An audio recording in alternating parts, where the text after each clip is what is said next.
So what I told you was true, from a certain point of view. One of the most famous, quoted, and memed lines in all of Star Wars. It has a special place in the fandom, not only because it is a great example of Obi-Wan's wisdom and perspective, but it's also one of the earliest examples of Star Wars jumping through hoops to explain away problems that arise when you make things up as you go along. When George Lucas made A New Hope, it hadn't yet been determined that Vader was going to be Luke's father. So when Luke asked the question, "Why didn't you tell me?" the real answer is, Obi-Wan didn't know. No one knew. This is one of the many times when storylines between Star Wars movies have had issues connecting with each other. And that's where the new Disney Plus show Obi-Wan Kenobi really shines. It connects the events of the original and prequel trilogies in a way that clears up questions, puts to bed some long-standing criticisms, and brings the two eras of Star Wars closer together. By the way, major spoilers ahead. Because that's what good story crafting and world building do. They add to and enhance the works that came before, not detract from or overwrite them. Last Jedi. The most important thing this show adds is emotional weight and context to this certain point of view that Obi-Wan is referencing, especially in the climactic battle, but we'll get back to that in a minute. One of the oldest criticisms of the existing connection between Revenge of the Sith and A New Hope is why would Obi-Wan hide Luke on Tatooine if Vader knew he had family there? One side of this is answered in Revenge of the Sith, when the Emperor tells Vader that he killed Padme, and presumably the children along with her. Vader never finds Luke because Vader isn't looking. He would never go back to Tatooine unless he had a specific reason. But Obi-Wan isn't privy to this conversation, so why choose such an obvious hiding place? That's where the show comes in to affirm something that we had previously wondered about, but were never sure. Obi-Wan does not know that Anakin survived. Reva makes a point of acknowledging that Obi-Wan doesn't know.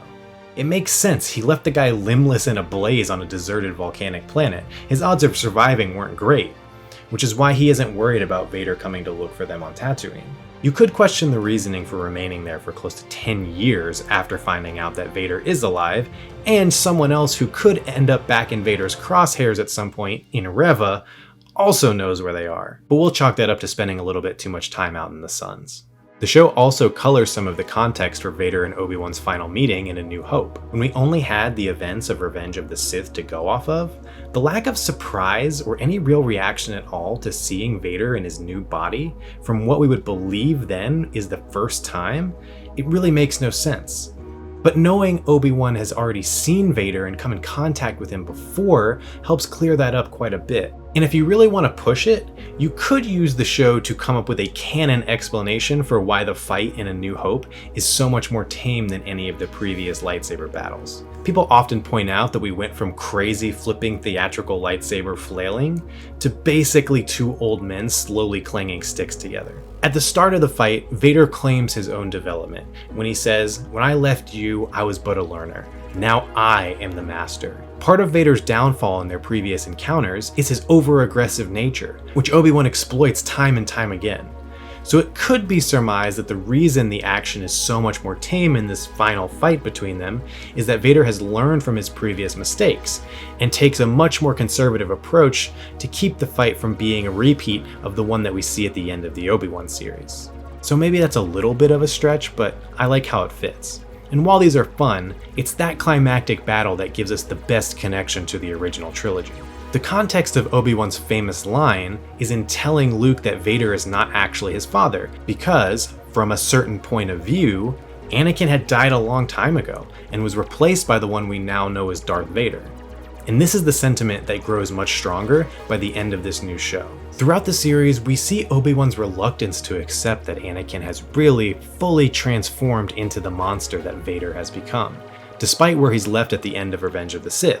Obi-Wan carries so much guilt as he feels that Anakin's fall and the subsequent fall of the Jedi are a direct result in his failure in training. But when Obi-Wan is seeing Anakin's face behind the mask, hearing his natural voice being mixed with the modulator that's going in and out, there are a few lines that tell a different story.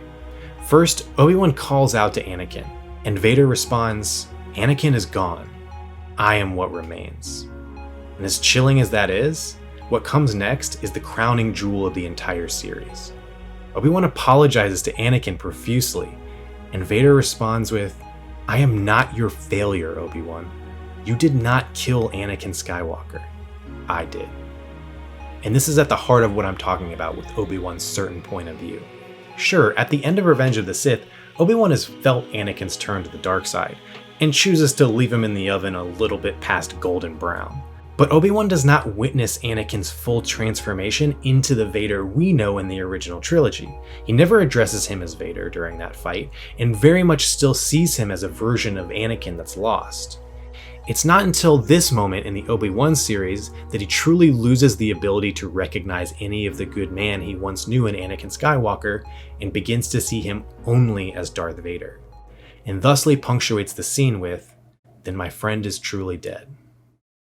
Getting back to the original line, this is how Obi-Wan's perspective has become so warped, to the point that he can reasonably say it's true that Luke's father, Anakin Skywalker, no longer exists. It's not just a throwaway vagary that attempts to explain away some loose ends, but it's a look into the mind of Obi-Wan as a character, and the result of the traumatic relationship he had with both Anakin and Vader over the course of 3 decades. It's also here that the show cements Obi-Wan's greatest failure and greatest success. His failure is not in his training of Anakin, or losing him to our guy Sheev. It's that despite Padme's plea, he loses the ability to see the good left in Anakin, and cannot find a way to bring him back from the dark side. And though I would not consider defeating Vader twice in battle to be Obi-Wan's greatest accomplishment, it does reveal the same skill that leads him to it. The reason he was able to counter Vader's over-aggressive style was patience. This patience and restraint led him to his actual greatest accomplishment, which was keeping Luke safe for almost 20 years, and sending him on the path to becoming a Jedi. It's this ability to take the long view, to not kill Vader, to see the bigger picture and identify what is most important that makes Obi-Wan special. Some would call it having perspective. I like to think of it as having a certain point of view. Let me know what you think of this show in the comments and how you think it fits into the larger saga. I can already see the comments that just want to trash Disney and the sequel trilogy for not doing this, and there's plenty of places on the internet to farm likes doing that, so let's try and keep this as relevant as possible. And let me know if you want to see more videos like this in the future.